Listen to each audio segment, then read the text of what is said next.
포럼에서 만난 일본 현지 연구자들로부터 충격적인 이야기를 들었습니다. 일본이 현재 겪고 있는 쌀 위기는 생각보다 훨씬 심각했습니다. 도쿄대학 농업경제학과의 사토 교수는 한숨을 쉬며 말했습니다.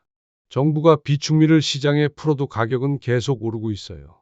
소비자들의 불만이 하늘을 찌르고 있습니다. 실제로 일본 내 쌀 가격은 작년 대비 30% 이상 상승했고, 일반 가정에서는 쌀을 아껴 먹는 분위기까지 조성되고 있었습니다.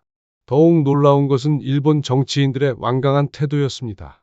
일본 농림수산성 관계자들은 쌀 수입을 늘릴 생각은 전혀 없다. 자급 확대가 우리의 목표다. 라고 단언했습니다. 하지만 현실은 정반대였습니다. 자급률 향상을 외치면서도 실제로는 농가 수 감소와 고령화로 생산량이 줄어들고 있었고, 기후변화로 인한 작황 부진까지 겹치면서 공급 부족이 심화되고 있었습니다. 저는 이런 상황을 지켜보며 의문이 들었습니다. 이게 과연 맞는 길일까?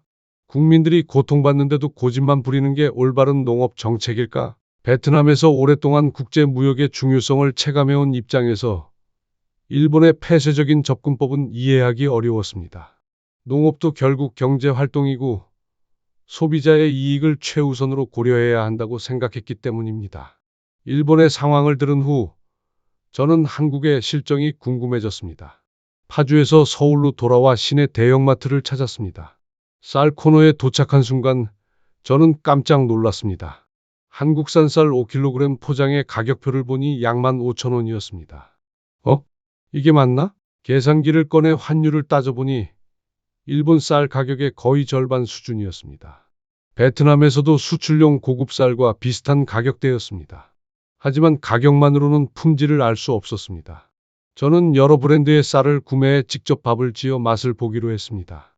일본 관광객들이 한국 쌀을 20kg, 30kg씩 사가고 있어요. 처음에는 단순한 호기심인 줄 알았는데 지금은 완전히 다른 차원입니다. 김 팀장의 설명에 따르면 일본인들이 한국을 여행하면서 마트에서 쌀을 대량으로 구매하고 본국으로 가져가기 위해 검역증명서를 발급받는 경우가 급증하고 있다고 했습니다.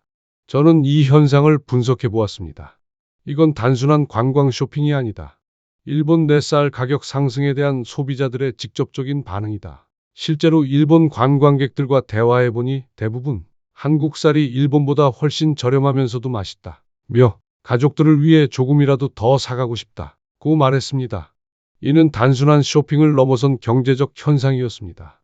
더욱 의미 있는 것은 한국 쌀이 단순히 저가 경쟁으로 수출되는 것이 아니라는 점이었습니다. 일본으로 수출되는 한국 쌀의 대부분은 프리미엄 브랜드였고 가격도 중급 이상 수준을 유지하고 있었습니다. 즉, 품질로 승부해서 인정받고 있다는 의미였습니다. 과잉 생산 때문에 문제라고 걱정하던 한국이 이제는 일본에게 희망의 공급처가 되고 있다니 저는 이 아이러니한 상황에 깊은 감동을 받았습니다.